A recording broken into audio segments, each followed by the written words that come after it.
And welcome back to another episode of Dogs on the Couch, where everybody's allowed to have an opinion. It does not matter if you played the game, you were watching. So you're allowed to have an opinion as well.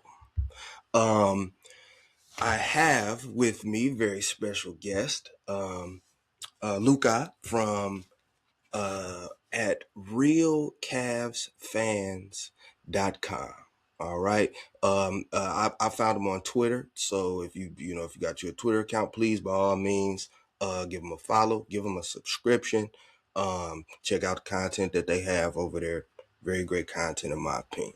Um, we want to thank them, for coming down and showing us some love on this channel today. Despite whatever differences of opinions that we may have had. Okay, we greatly appreciate them being able to come through, man, because really gives us a nice look here. Okay, um, so Appreciate for having for us, and the difference of opinions is what makes hopefully a good show. yes, of course, man, of course. So first things first, we might as well just get right into it. A lot of our dialogue in the very beginning started mainly just based on our opinions and or personal assessments of uh, two notable players. Those players being both Dean Wade as well as Sam Merrill. So just to give a little bit of context really quickly and or background, just as far as my viewpoints as well as yours on those particular individuals, just like an overall assessment, what you think about them, what you feel like they're good at, what you feel like they may not be so good at, etc. If you will, I'll go ahead and go first. Um, so for me, one of the things that one of the, for Dean Wade, I'll start with him. One of the things that I do actually, been on record feeling really strongly about as far as Dean Wade is concerned is a lot of the toughness that he brings defensively. I personally am more of a fan of him in a defensive aspect going up against what I say or what I call more post-centric style of player. Meaning a guy who's not necessarily quick off of the dribble or, doesn't really have just the Kyrie handle or the LaMelo ball handle or something like that. Not too shifty, but, more of a post-centric type of player. Like a Jalen Brunson, if you will. That's one of the guys that I feel like, Dean Wade does an extremely great job at defending because Brunson is more of a bruiser, if you will. He'll use his body to kind of position himself and get to where he would like to get to be able to get his shot off. Not necessarily, the style of guy who's really quick dribbling and you look your head over here, next thing you know, the guys dribble past you. So I really do like Dean Wade in that aspect. Because as far as defense goes, he's really adjustable, if you will. Depending on the matchup, I think he's one of the most adjustable defenders that you have. Like I say, depending on the matchup. The issue that I do have with him as far as defense is concerned, and then we'll get into that a little bit later when we talk about coaching. But certain players, I feel like he may struggle with when he's forced to, kind of be left on an island to defend them one on one. So when it comes to the premier wing players that are in the league, as well as the premier kind of power forwards that kind of have a wing style of play, if you will, because even Wembanyama is like he had his style of play is more of a wing as opposed to a big, if you will, more handling of the ball on the perimeter, those kinds of things. So when we talking about like the Jason Tatums or the Jaylen Browns, Scotty Barnes, people, just your more athletic and dynamic, quick moving wings that have like a nice handle to them. Those are the areas where I feel like maybe Jalen Tyson is a better fit for defending those specific kinds of players. And I just, just for me again, personally, like I say, we'll get into that later with Kenny, because I believe that some of them situations Dean Wade can't help that he's being put in those scenarios. But ultimately, that's my overall assessment. You go right ahead. Yeah. So what I would say about Dean Wade is I think the two things that have kind of been his bugaboo over the last 3 or 4 years is his shot making and his health. Without those two things, it's certainly more of a flawed player than you want to put on the court. If he's healthy enough, it really depends. His shot is always going to be his swing skill. If he can knock down that spot up 3-pointer, he has a lot of skills that you're going to want to keep on the floor. Would be his rebounding, his defensive versatility, his ability to switch pretty much 1 through 5, his portability, so his ability to be in any lineup and fit in any lineup. That's certainly the strength of his as far as the versatility goes. But ultimately, his shot and what he can contribute offensively, that's always going to be the thing. His defense can get him on the floor. His offense is going to determine how long he stays on the floor. Ultimately, within this current team, originally starting the season, I would have told you I think him starting, and even up to the deadline, I think him starting was the right move. But kind of how this season has morphed, I've been more under the belief of that he means more to the second unit than he does to the first unit at this point in time. More so because of there are enough guys they have on the wing to kind of put in the starting lineup and play well. I think anytime you can be protected by the two bigs, you're going to have a level of success defensively, and then offensively. I think between Sam, Max, Jalen, whoever it may be, they're all going to be able to shoot well enough off Harden and Mitchell that it's kind of going to be a wash there.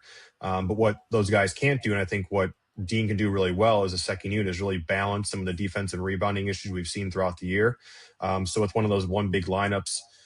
They've been okay, but certainly rebounding and just the way it's structured defensively in the perimeter, I think having that extra rebounder, a guy who can switch, on any position, have some rim protection for a guy his size. He's not going to block a lot of shots, but we've seen him be a good contester at the rim, especially in help side defense. I think he means more to that second unit because they really don't have anyone else who can do what he can do for the second unit, being paired with Mobley and Allen. Brian's shown some pop here recently, so you can go to that somewhat, but a little bit different as far as who they can guard and how they can guard. So certainly a very skilled player. I think defensively, I think Kenny may lean on him more just because of where they've been defensively and him being a guy who can shut down a lot of those players. As you're kind of talking about that, I just went to his Data Baller player card, just looking up his players guarded over the last 3 years. Looking at some of those guys, Jalen Brunson, you mentioned, he's held him to a 32.6% true shooting percentage over the last 3 years.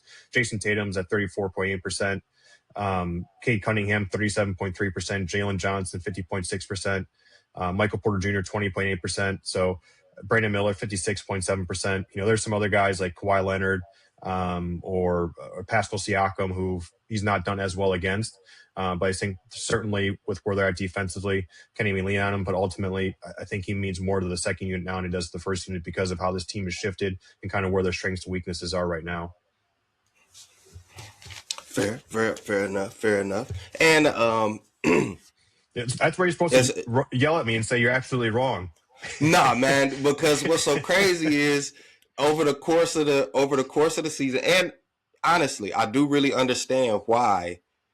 I understand where you're coming from. I 100% understand where you're coming from. And the issue, I think that I just think the issue may have been where I have a tendency to make blanket statements at times. All right. It's more so barbershop talk, if you will, as opposed to your first things first, where there isn't too much barbershop talk that's there. You kind of got to be specific about what you're saying, and for the most part, it's like a lot of times I give just blanket statements. I'll say, man, this guy, what is he doing? You know what I mean? What is he doing out there? So for example, I'll be like, well, look here, when Dean Wade is not making that three, what are you out there doing? You just logging minutes. That's what you're doing. You just out there logging minutes. So blanket statement, it sounds very harsh. You know what I mean? But when you break it down and you can get into the nuances, yeah, I'll say like, well, I mean, yeah, nah, he could, he could defend, especially certain, like I feel like, again, like we say, certain positions, certain matchups. I feel like he's extremely well, like he does extremely well in those situations. It's just, again, in today's NBA, especially, the more guys that you can deploy at one particular time that can do multiple things, the more dangerous you become. You know what I mean? Like that's kind of the thing that Oklahoma City has built. That's kind of what the Spurs are kind of building over there. Even the previous year with the Pacers to a certain degree. It just so happens that once Halliburton went out, it just seemed like all the rest of the players, like their powers got sucked away into the Monstars basketball or something. Like, I don't know. Neesmith has turned in. I watched this guy eviscerate us. I mean, that one game where he had like 7 threes at the end of the game. And then you fast forward to this year, and the guy's he's a dope. It's a blanket statement. It's like he's a nobody. It's like where's the guy that I was watching do this to us on this playoff run? Like, where is this guy at now? Did Halliburton really mean that much? I don't know.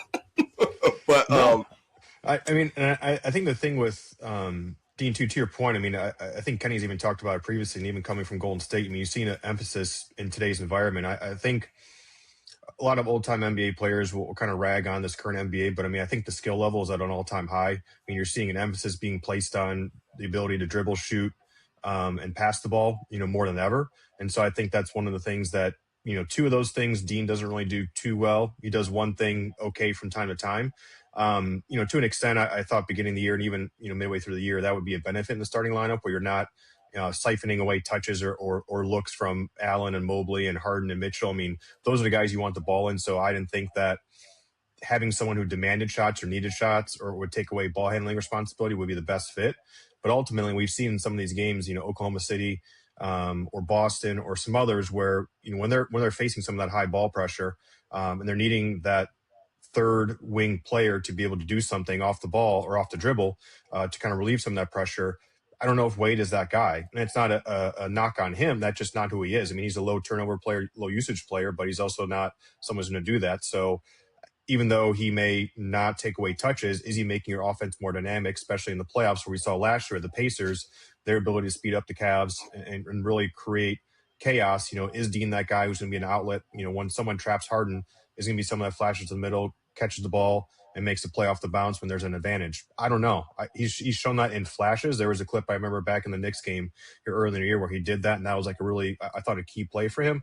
But, I think that's where, say, a Strus, a Merrill, a Tyson, they're going to have a little bit more ability to kind of make a defense pay when they pay that type of attention to Harden and Mitchell. And offensively, we see how defenses play in the regular season versus the playoffs be different. And that's kind of my concern with Dean moving forward is can he do enough offensively to keep that defense on the floor? Now, with where they've been defensively, I completely understand why Kenny would want to start Wade to kind of get off on the right foot defensively. But ultimately, I think the way it impacts the other lineups off the bench and the way that defense are going to guard the Cavs, we'll see if ultimately that's a good fit or not. yeah, go for it. I got you. How about we can move into Sam Merrill? Um, one of the blanket statements that I given about Sam Merrill, for the most part, is yet again when he's not making his threes. And again, this is overall assessment. Let me start by saying this. Let me preface by saying this. Sam Merrill. First of all, I've seen his growth over the years. From a G League guy to now a solidified NBA player. Not only a solidified NBA player, but again, what I call one of the most elite knockdown 3-point shooters that are currently in the NBA.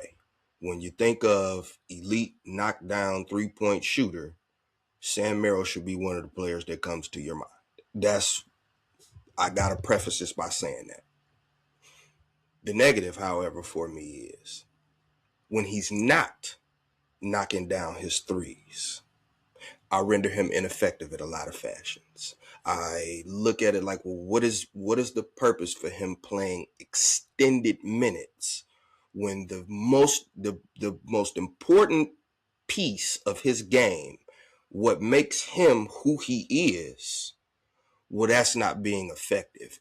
On the nights where that's not being effective, I feel like his minutes should be maybe scaled back a little bit. Now, that's not to say that, you know, all right, he misses his first two shots. All right, okay, that's it. It's like, no, that I'm not saying that, okay, because even when shooters struggle, the one way that we know for a shooter to get out of a slump or to stop struggling, you got to shoot the ball. It's the only way it's gonna happen. So I'm not saying, you missed the first two. All right, you gotta get out of here. No, not what I'm saying. I'm just simply saying sometimes you can look at and have a feel for the game. You can just look at the flow and say, okay, you know what? Maybe I don't know. It just doesn't look like he has it tonight. Just like sort of sometimes you could tell with a pitcher, he might be one of the best in the game, but on certain nights you'd be like, man, you know what? He don't have it tonight. Let me pull him instead of uh. Am I? Oh wait, no, there we go. All right, there we go. Okay. Um, Instead of leaving them in, the pitcher aspect I'm speaking of, instead of leaving them into the seventh inning, all right, you know what? Maybe we'll pull him in the fifth. You know what I mean? Try to help, save him from himself as well as help the team. Mm-hmm. So that's kind of my gig with Sam Merrill. As far as playmaking is concerned, yes, he has taken a step forward in that aspect of his game. But when I say Sam Merrill is a 1-2 dribble looking to give the ball to someone else, that's more like a DHO kind of thing. Like more like, okay, he's really good at dribble handoffs, or 1-2, and I got a high IQ just to make the right next pass. That it may end up being a hockey assist or something like that. But in the aspect of where I choose Tyson over him, or like I was saying with Tyson over Wade, I feel like Tyson has that aspect as well as far as DHO, or just 1-2 and then make the right pass. I also feel like Tyson possesses a certain level of, well, I can just take it on my own. If all else fails, maybe because sometimes defenses can predict you. They'll be like, all right, well, this guy, we know when he gets the ball in this kind of scenario, he's looking to pass. He's not looking to score. Now, I'm not saying that that's, 100% merit, but I'm saying over the course of time, people watch the film. All right, you know what? This is what this guy favors to do more often than not. He's looking to boom, boom, find an open player. So now we can start playing those passing lanes as opposed to being worried about him going to the basket. I feel like with Tyson, you have to be concerned about both at all times, because at any time he could make the right pass, or he could also take the ball to the cup and then finish on his own, as well as finish over bigger defenders, where I feel like maybe, with Merrill, that might not be something that's as efficient as when you're getting it from a guy like Tyson. Your perspective on Sam Merrill. Yeah, so I would say if this was last year, probably would agree with you a little bit more. I think the difference this year in his development, especially attacking closeouts. So we've seen it this year in his ability to, when a guy's closing out hard on him because of his shot threat, he's developed a really good habit of being able to take one dribble, two dribble, get into the lane, either it be a float shot, get to the rim, or be a dump off to the big. So I think that's something he's really developed and made him a more effective shooter and a more well-rounded offensive player. Is that if you run him off his spot, which is typical of a lot of shooters, if you run them off their spot, they're not going to be as effective as far as relocating, one, two dribble to the side, or, off the bounce. A lot of guys are just good standstill shooters, and that's fine. But we've seen again in this current form of the NBA that you have to be a good to be a good shooter. You have to be able to do a lot and not just stand still. I think his ability to kind of relocate off the catch, off the bounce, I think that's been really made him a more effective offensive player. I think one of the things too with Merrill, as opposed to say a Dean Wade, is that even if he's not shooting the ball, teams are still going to guard him. With Dean Wade, if he's not shooting the ball well, or even if he is shooting the ball well, they're not going to show him the type of respect that they are Sam Merrill. I think that has a cascading effect on the offensive spacing, where no team is going to want Sam Merrill to hit one, two, three shots because he can get going just like that and you're in trouble. So even if he's 1 for 7, they're still going to guard him in a similar fashion as he is 7 for 7, just because he's that type of shooter. I think Max Strus is the same way. Jalen Tyson's probably getting there as well. But I think even when he's not hitting a shot, he's still giving that spacing that you need offensively. And then his ability to kind of play off the catch when there's closeouts, or even if he's coming down a pin down screen, his ability to kind of, finish the play and not stop as a shooter, but also continue it into the lane. I think that's been his biggest development. And I think a lot of what makes Sam an effective player on both ends is similar to Max. And I think that's kind of why Kenny trusts him, is that, we've seen these past few years, there be a weak link, either offensively or defensively. Even if either of the guys are ineffective, I don't think they're a weak link where you can't trust them. They're not going to make the right play. They're not going to make the right pass.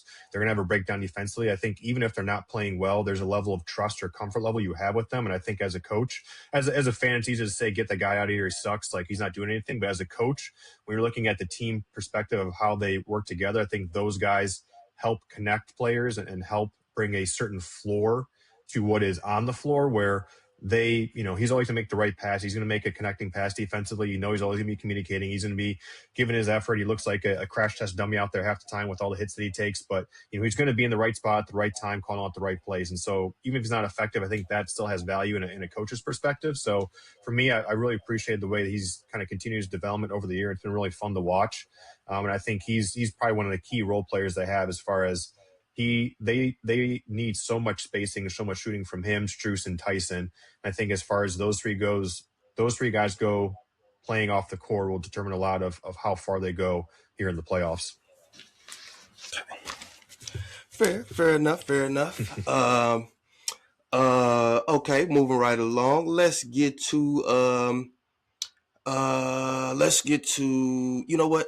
We'll do Jalen Tyson.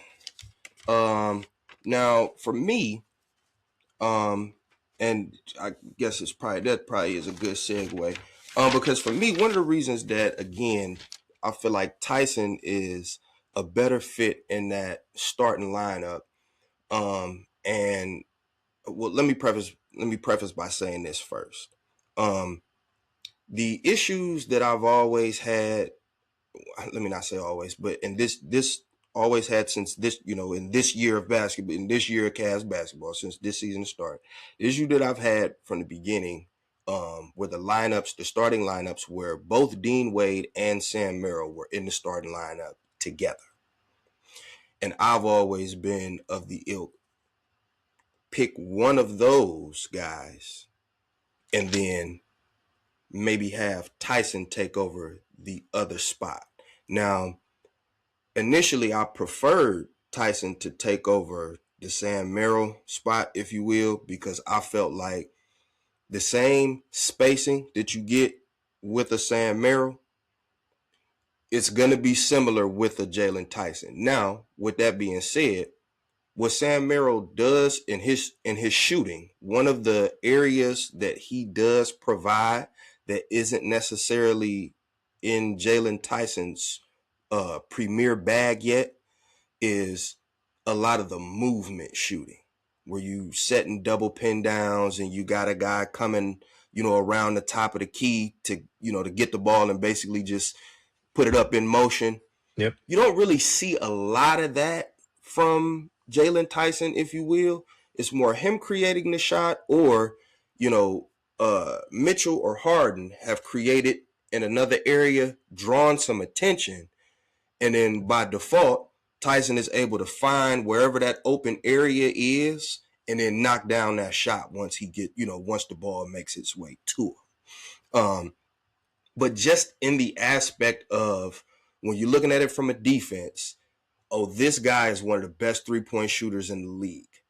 I can't stray too far away from him. And if I do, he's going to make me pay. So I feel like just that aspect, you get that both with Sam Merrill and you get that with Jalen Tyson. Tyson, I also feel like he has that connectivity aspect, if you will. I just feel like it works more for him in the starting lineup as opposed to in a bench role. I feel like he feels more comfortable, like he feels more like himself when he's in a starting lineup role as opposed to coming off of the bench. Not to detour too far, but I kind of used an analogy of where when the Celtics first drafted both Jaylen Brown and then after that drafted Jason Tatum. When they saw the sparks from those guys, they fed it. They didn't do anything that could be looked at as suppressing it. Oh, well, because you're only a second year player, or maybe you had one or two mental lapses on defense here or there, which doesn't take away from who you are as a defender. But just because you had one or two defensive lapses, where your coach says, you know what, let me go ahead and pull you and give this other guy more minutes, who may not necessarily be being more productive than you, but he just trusts him more because that defensive lapse that you had right there really ticked your coach off. And a couple of the just a couple of the things defensively that I feel like Tyson brings that's kind of in a different world as far as Sam Merrill. Because yeah, Sam Merrill is, as far as team defense, closing out, scrambling to the next scramble drill. I feel like he's very, very good at that. Very good at that. No doubt about it. It's just when you come to, like I say, the premier teams in the league, I feel like there are situations where you're gonna have to guard your man. And when it comes to Jalen Tyson in specific, his perimeter ISO defense, he's in the 92nd percentile. And just for the people who watch this channel who might not necessarily be too far into the analytics, basically, like when you're saying that someone is in said percentile, so if it's the 72nd percentile, that would mean that basically, loosely, you're outperforming 72% of your peers in whatever the designated category is. So that's kind of to give a little bit of context. So what percentile is Dogs on the Couch? Are they 99 percentile? Always. And twice on Sundays.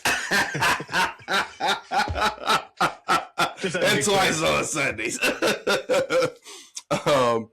Off ball chaser defense for Tyson, he's in the 98th percentile. Ball screen navigation, 91st percentile. Matchup difficulty, 89th percentile.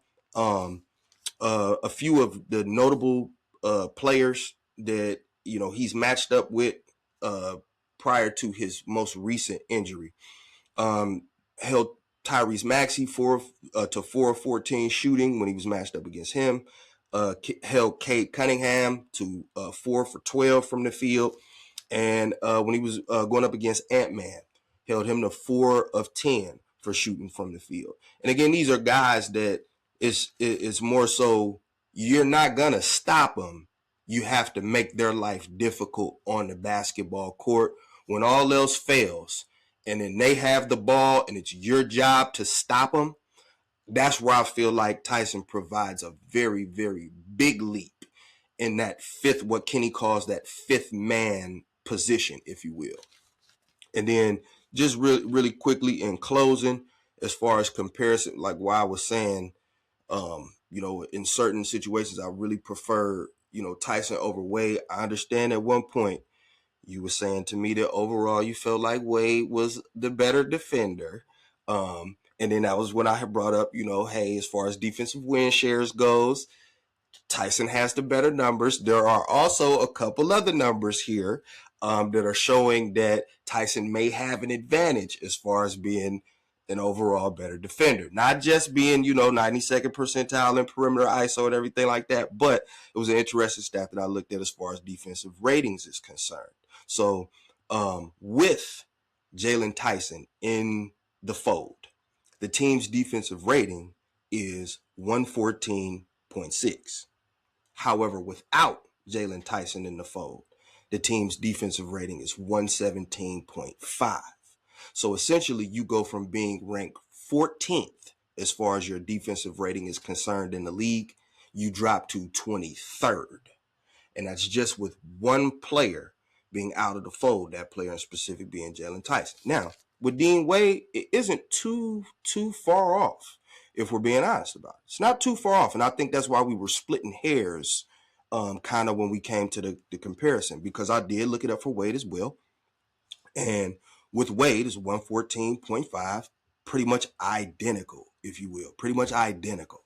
However, however, without Wade, it's 116.9.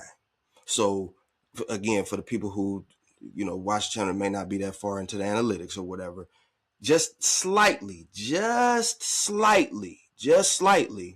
the team is better defensively, just as far as the defensive rating is concerned, with a Tyson than it is with a Dean Wade. If you're missing a Tyson, the team suffers just a bit more defensively than if you're missing a Dean Wade. Your perspective on, first of all, overall Jaylon Tyson, and then how would you view him as far as starting lineup is concerned? Do you feel like he deserves a starting spot? And if so, who would you remove from the starting lineup to insert it? I love it. You came prepared with the homework and the stats, so I feel right at home. I feel right at home on the couch. Yes, sir. So yes, so what I would say is I think it's been awesome to see Tyson's development. We kind of talked Merrill's development, but to see Tyson go from where he was last year to even beginning of this year. I mean, beginning of this year, he looked like a fish out of water. I mean, to see that leap that he made, especially here when he was in the starting lineup with Donovan and the bigs and with Darius out, I mean, was really awesome to see. That's kind of the player that we thought Kobe was drafting here. Always thought that he'd be a Caris LeVert replacement. Just based off of his play style in college and LeVert's play style, and kind of LeVert being that X factor where you can do a little bit of everything. Wasn't great at one thing, but his ability to do a little bit of everything kind of held a lot of lineups together and was kind of that X factor. And that's kind of where Tyson was offensively in college and where he could be in the pros is kind of what I saw him potentially being. And so I think this year he kind of showed that, where his energy, his ability to knock down 3-pointers, some of his fourth quarter performances, and being able to contribute on the glass, those are all things that were bonus adds. So that was one of the things that always concerned me with Isaac Okoro was, he could hit shots occasionally, and he played really good man-to-man defense, but his ability to contribute in ancillary ways was always a bummer. There weren't a lot of deflections, weren't a lot of steals, weren't a lot of block shots. Rebounding was always not that great. And I think that's what made a guy like Josh Hart so valuable is he's going to contribute in a lot of different ways, even without the ball. And I think that's something that Jaylon Tyson has gotten down really well. He's a good defensive rebounder. His ability to kind of just cause disruption because of his energy level is a value add. And so his role kind of evolved throughout the year, where eventually, or beginning of the year, is kind of off the bench, kind of provided the energy, and slowly Kenny started to give him more minutes, and he started to earn more of those minutes because of how he played. Then we saw his role take a really big leap based off of kind of some of the injuries they had, and it kind of forced him into the starting lineup, and he responded really, really well. And so I think one of the breaking points for him, or kind of the inflection points rather, was the trade deadline, where we saw a complete kind of shift in how the team was going to play and what their personnel required. And so to me, where he really blossomed was with the ball in his hands as a secondary creator to Donovan Mitchell. That was without Darius. That was really with one big. And so to me, it kind of made the most sense to kind of keep some consistency with that role, to be off the bench, because in the starting lineup with the core four, that same type of on-ball usage is really not going to be there. And so he showed earlier in the year he could be a good kind of secondary player, creating off or shooting off spot ups, creating kind of some of those secondary second side actions. Like, he showed the ability to do that and kind of contribute on the offensive boards. But I thought he really looked his best when he had the ball in his hands more. And so I thought the bench was able to facilitate a lot more of those looks, while also allowing a low usage player like a Dean Wade, say, in the starting lineup, kind of complement the guards and bigs better, to not take shots away from them, and allow Jaylon to kind of continue his role off the bench and continue that kind of development. And, I think back to kind of the Oklahoma City where James Harden was a blossoming first or second year player, where they had Thabo Sefolosha starting. Thabo was never the greatest of players, but he fit really well in between those guys and played a role.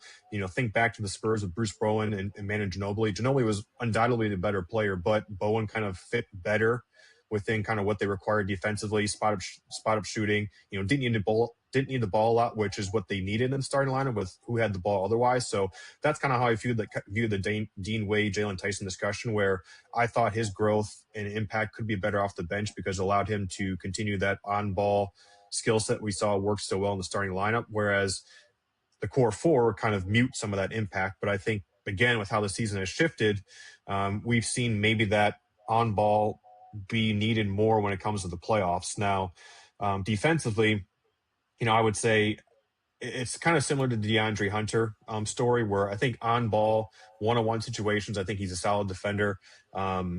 No doubt about that. I think off ball, similar to Hunter, is kind of where it's a little bit of an adventure. And we saw James Harden kind of speak to what Kenny was talking about here. I can't remember exactly what game it was, when maybe it was like the Bulls game or right before then, when there were some questions about, Jalen Tyson's minutes and what's going on. And, Harden kind of reaffirmed what Kenny was saying, is like, look, when you're a second year player, your margin for error is a lot smaller than it is for a guy like Harden or Mitchell or someone who's been in the league like a Strus or Merrill. You have to prove yourself consistently that you know your assignments, you know your role, and you know there's going to be a consistent effort from play to play. And those are some of the things that, again, I think drive coaches crazy, where when you're a first or second year player scrapping for minutes, you better be doing everything perfect, even more so than the next guy, to prove that you are more worthy than the next guy just because you're a rookie. I think that's the case in kind of any setting, and it's not any different than what we've seen throughout the years in the NBA. And so I think those small things, his off the ball awareness, getting beat on backdoor cuts, kind of losing his man, those are things that drive a coach crazy, where there's a small room for error. When you're a role player, you have to do everything right in order to earn those extra opportunities. And so to me, in a playoff setting, those extra possessions matter more than anything else. And so we've seen kind of the last few years of Darius Garland discussion, where when you're a weak link defensively, teams target that, teams tune in on that. And that's where I think some of that struggle may come into play. Now, I think Tyson, with where we're at currently and kind of projecting moving forward, his salary, if he could be a starter on his salary with what the core costs, I think that's a tremendous value, where you can kind of allocate that salary to other bench players that may need more resources devoted there. So I think long-term wise, it makes a lot of sense for him to be the starter. Just kind of where they're at right now, it's a question of, who fits best. And I think, unfortunately, his health has kind of taken him out of the equation. Although Kenny, said here recently that it may be a matchup, a game-by-game situation, where we're kind of seeing who fits best depending on who we're playing. But I think ultimately, as you look kind of moving forward with what his role might be respective to other wing players, again, earlier I thought Dean Wade would be the best fit.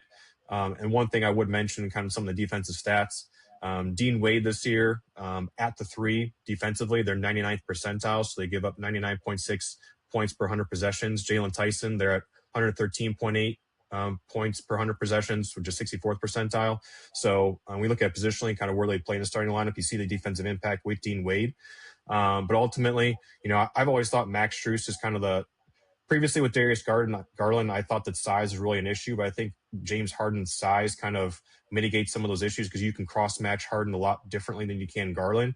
So I think in the starting lineup, Max has always been kind of that perfect combination of, he has a size, he can rebound defensively, he's going to give you spot-up shooting, movement shooting, you can see him, upright to some of those pick and rolls, give that pocket passing.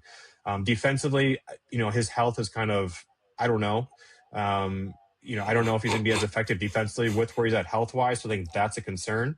And so it's a tough decision. I would kind of lean Max, but, if Jalen was healthy, I certainly think he would give Max a run for his money. Ultimately, it seems like maybe Kenny will lean Dean just because of where they're at defensively and that need to really ensure that they're locked in from the start.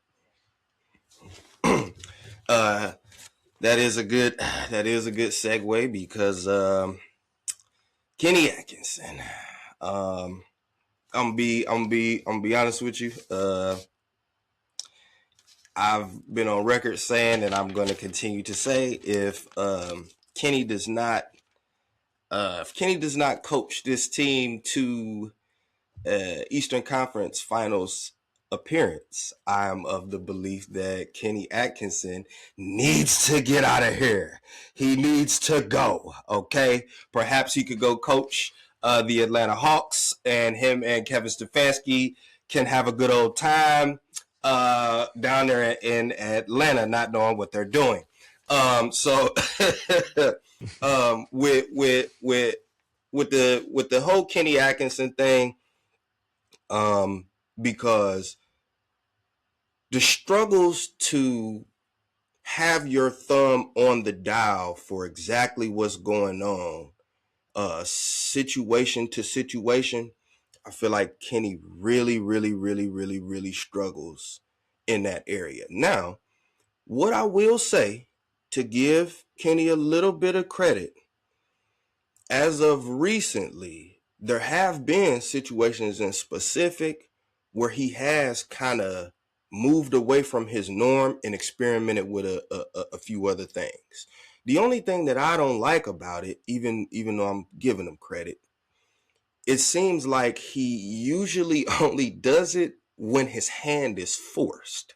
So, for example, I was of the belief that Thomas Bryant should have been getting more minutes much earlier in the season. Like, there were specific times where I felt like when Dean Wade was getting certain minutes at the four, you could have put Thomas Bryant in to get some of those minutes at the four. And again, these are situations where Dean might not necessarily be, producing, offensively. And it may be a hindrance at certain times, because there's a thing that we call on the playground, they call it self-check. And that means if a person can't shoot, or they feel like a person can't shoot, they wave at them like this and say, just go ahead. We don't think you'll make it. Dean Wade sometimes can have those moments for the entire game. It's like you're just self-check. Thomas Bryant, however, is a very respectable three-point shooter as a big man. And then I feel like also in ways of putting him at the four, you can still have the two big set, if you will. Especially when Jared Allen was out and then you was forced to have Mobley there at the center. I feel like Mobley's more naturally a power forward than he is a center, just based on his body build. He's more lanky, wiry, jumpy kind of guy, as opposed to firm. Like Bryant is more of a firm individual. It just so happens that he's kind of goofy and he really isn't athletic all like that. He's kind of one of those guys that got like two left feet. I kind of look at him as almost like there was a guy we used to have named J.J. Hickson. Guy was real athletic, but it just seemed like he had two left feet for some reason. A lot of his movements were awkward. And I kind of get that from Thomas Bryant. But luckily, it's like I feel like when he's out there, we don't use him in that fashion. It's really more so like you're a spacing big. Like that's what you are. You're a spacing big that provides a certain level of in your face, a certain level of toughness. Nobody's just going to be pushing him around on the block, even though he's not necessarily this fantastic shot blocker or super athletic or anything like that.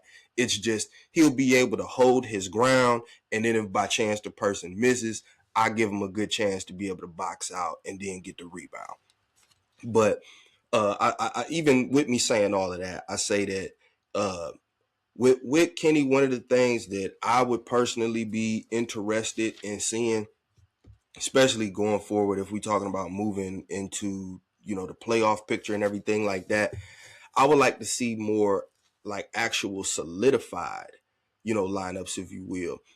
Even what you mentioning, Max Strus. So like, if there's a player that I would actually be okay with, because my dream lineup would be Jared Allen at the 5, Evan Mobley at the 4, Tyson at the 3, then Donovan Mitchell and Harden, however you're doing your 1 and 2.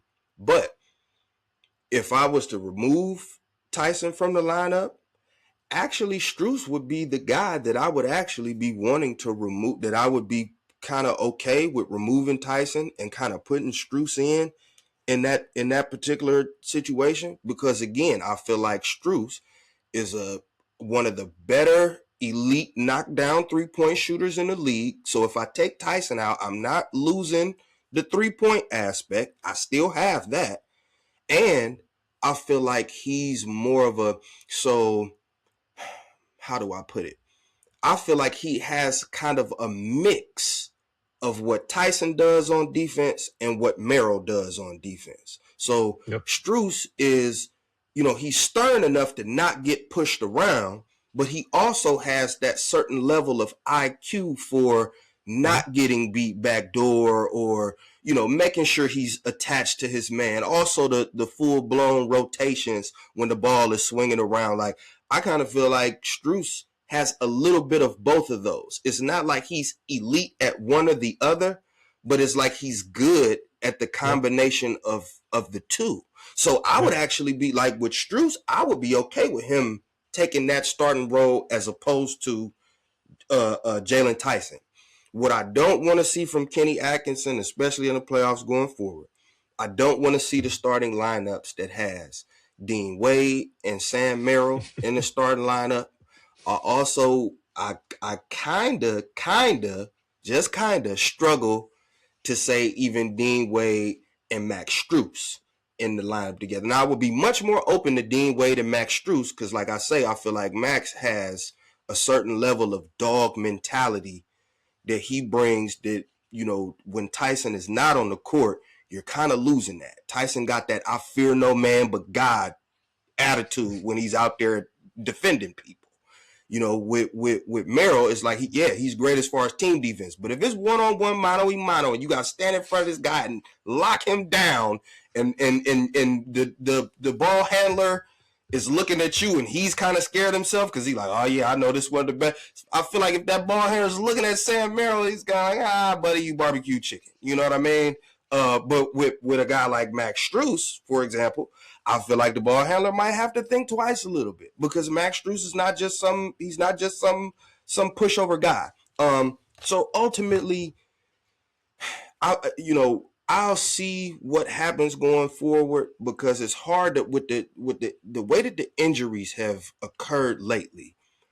Some of the stuff that Kenny's been doing, I feel like it's literally his hand has been forced. He has no choice just because of what's left on the roster, just being honest. So I can't, that's why I haven't really been going, I ain't really been too hard on him lately. I ain't made a video about him lately because I can't really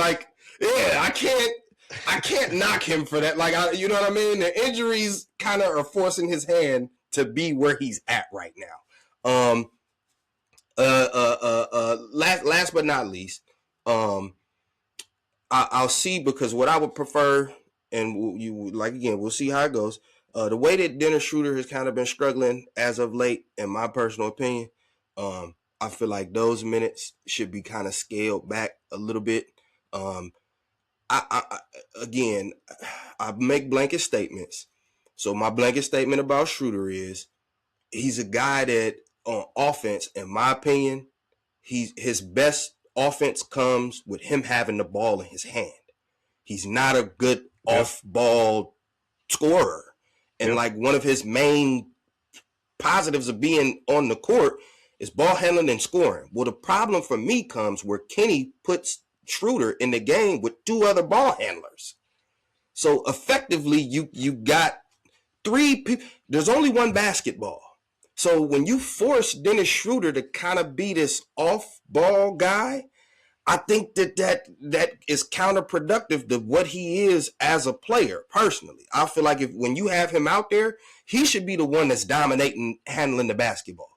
I felt like that was why, and Lonzo Ball was struggling in more areas than one. But I do feel like that was one of the reasons Lonzo looked so bad when he was here, because when he was out there, Lonzo was always relegated to the off-guard position, which it eliminates Lonzo's best ability, which is passing. Well, in order for him to pass to someone, he has to have the ball in his hands to begin with. When you relegate him to a corner three-point specialist, that's not what he's got. He had one solid year of knocking down that corner three, and then we didn't see it anymore after that due to injuries and being out some time and everything like that. So hopefully I really want him to scale back the Schroeder minutes, if you will. I'm not saying that there aren't specific matchups or times where you're going to need that extra ball handler and maybe he can get the job done for you. I'm just not a big fan of the 3 and 4 guard lineups that include a Dennis Schroeder out there and leave him to fry where he's not one of the premier players on the court that have the ball in their hands at that time. So now he's just a pesky defender and then a other on offense. I don't trust Schroeder with stand still, knock down 3-point. Like, I just don't trust him with that. He's not a great 3-point shooter to begin with, let alone, cold standing there and then I got to knock this down when the ball comes to me. Nah, he kind of needs the ball to do his thing a little bit and kind of feel out where he's going and then get his shot off. So, like I said, we'll have to see going forward with Kenny. And I know the way that the roster is, kind of constructed with the injuries that have happened. He's kind of had to lean more into, heavy guard lineups, if you will. That's why I really ain't been killing him too much on it lately, because you're kind of you're forced into it at this point, man. But your opinions on Kenny, as well as what you may want to see, what you maybe some things that you've liked that you saw Yeah. from him, maybe some things you haven't liked, and or whatever you would like to see from him, moving into the playoffs. Yeah, so to your first statement about Kenny, if they don't get to where they want to get to, he's gonna be fired. He's certainly the most replaceable person. So if that's what happens, I wouldn't be surprised.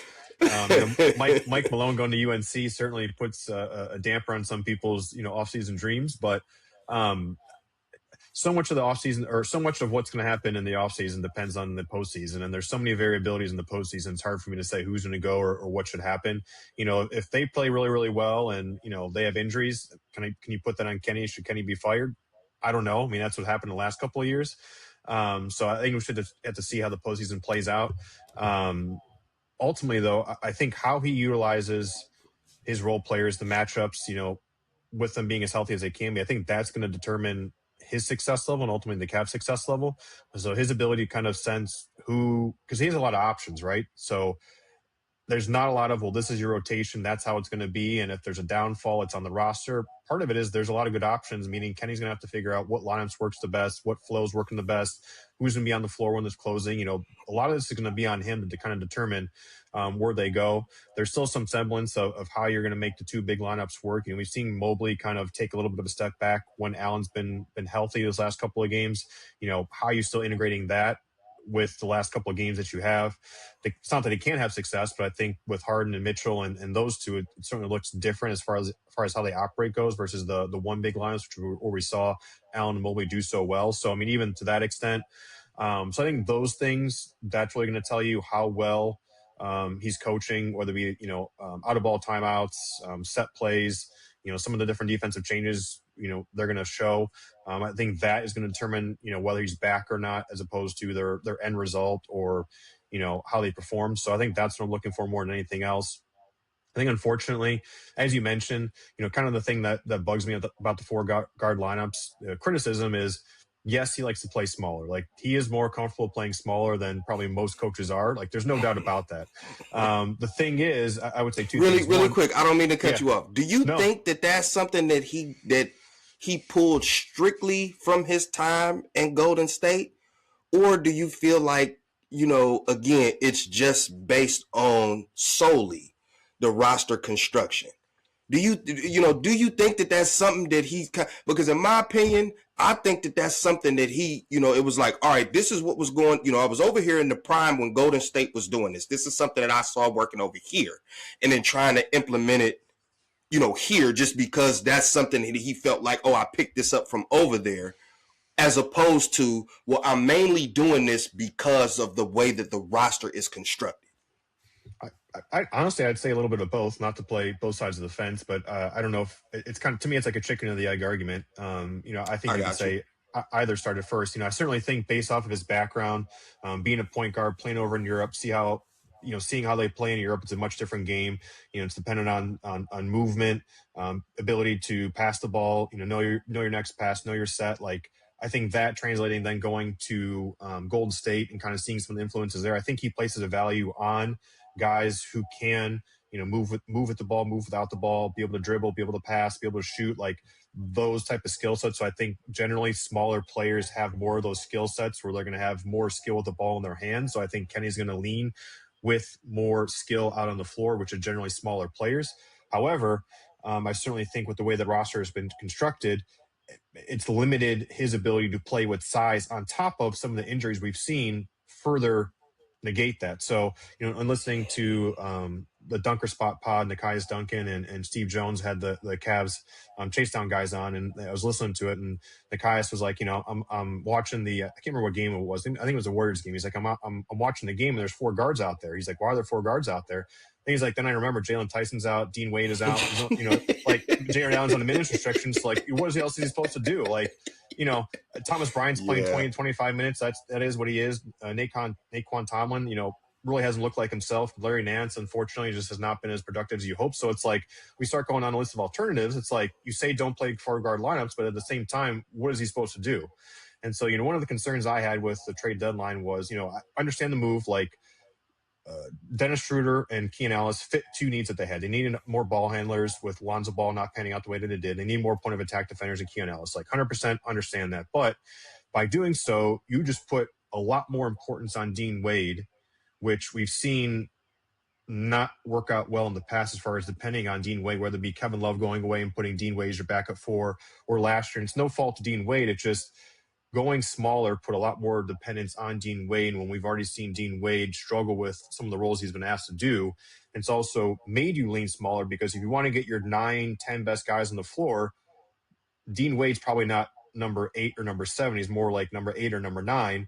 And so all those other, 7 or 8, 9 guys is Jalen Tyson, Max Strus, Sam Merrill, Donovan Mitchell, James Harden. Like those are all smaller players. And one of the issues that you have is when you get into roster construction, like we've seen rosters get smaller and teams play smaller more often. Like what a power forward is now is much different than what a power forward was 10, 15 years ago. However, the teams that can play small better have the ability to still rebound well and defend well out of those spots, especially with length. And that's something the Cavs don't have. The Cavs don't have a lot of guys who can scale up lineups. Maybe there are 2, but they can play the 3 or the 4 because they defend well, rebound well, have the length to defend those positions. Like, one of the concerns I have with Sam in the starting lineup is I think just him being a smaller guy, him being stretched to guard more 3s more often, I think hurts him in some aspects where he's taken much more of a physical pounding, which kind of wears him down. I think off the bench where he's playing, bench 3s, like I think it's a completely different story when it's in smaller spurts. But I think in the starting lineup, I think that just wears a guy down. Similar to Darius Garland we've seen in the playoffs, like I think just over time, that physicality, and not that Sam Merrill isn't a physical guy, he's a soft guy, I think just naturally wears a guy down. So that's one of my concerns with Sam in the starting lineup is just generally he gives up a lot of size and that takes a lot out of a guy. So, that's one of the things, scaling up, we don't see it too often. I think that's why you've seen Jalen Tyson play more 4 because they really haven't had a lot of guys who can play that 4 spot. So because he can rebound well, a little bit better than some other guys, because he's a little bit more length, because he's sturdier, like by default, he's one of the few guys that can play 4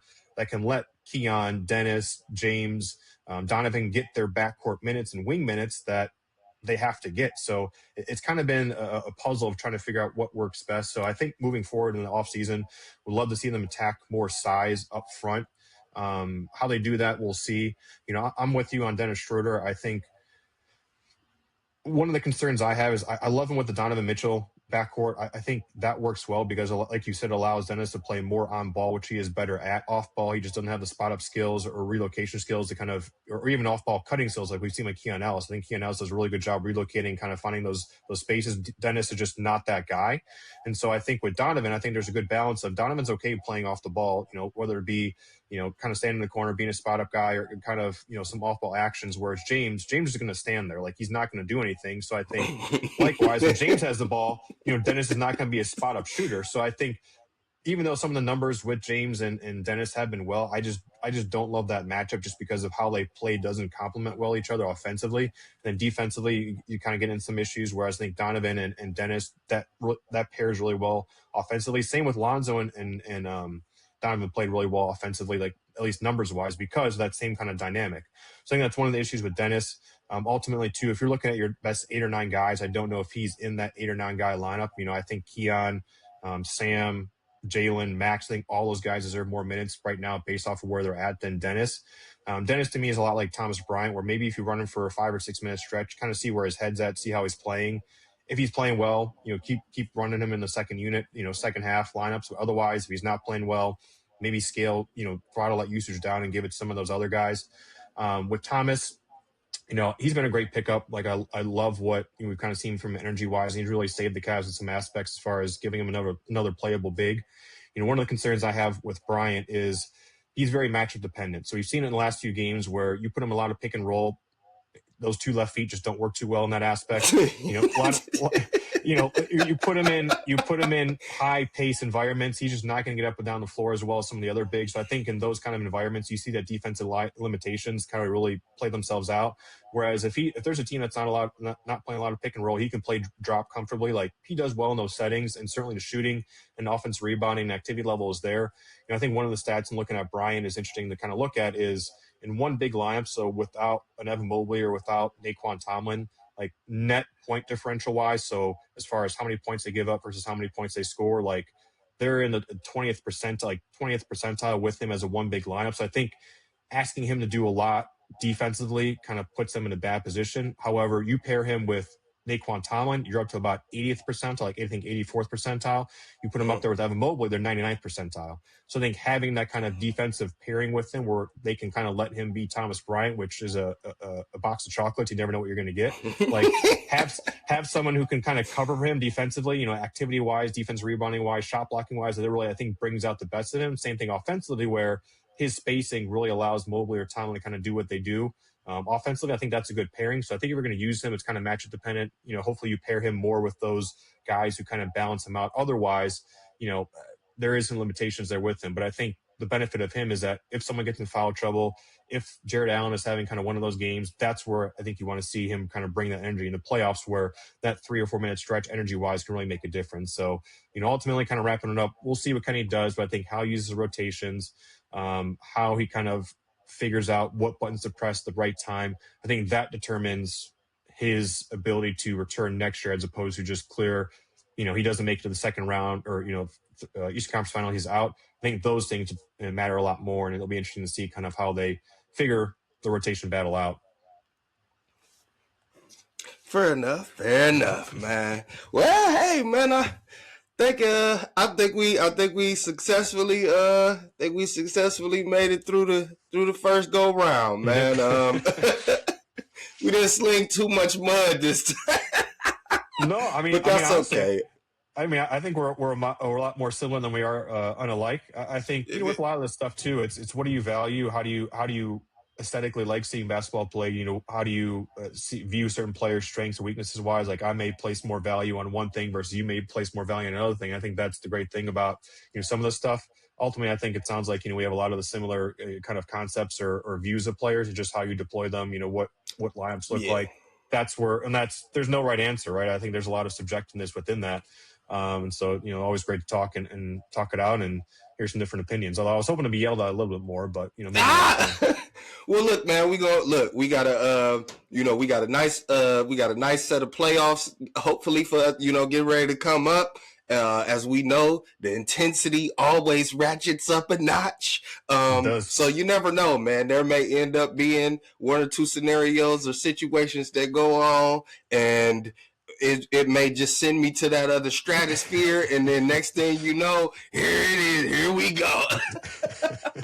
But by all means, man, please believe as soon as it happens, man, you'll be the first one I'll reach out to. Please believe that. I have no doubt. Well, hey, man, like I say, man, I greatly appreciate you taking the time out, man, and coming through. It is very, very, very, very much appreciated, man. Again, shout outs to realcavsfans.com. If you had any other things besides the Twitter or anything, like that you wanted to, to shout out, to put on there, maybe follow, subscribe, whatever. No, the only thing is, we're on Twitter, so happy to interact with everyone. I think you certainly found that interaction button, so welcome all interactions.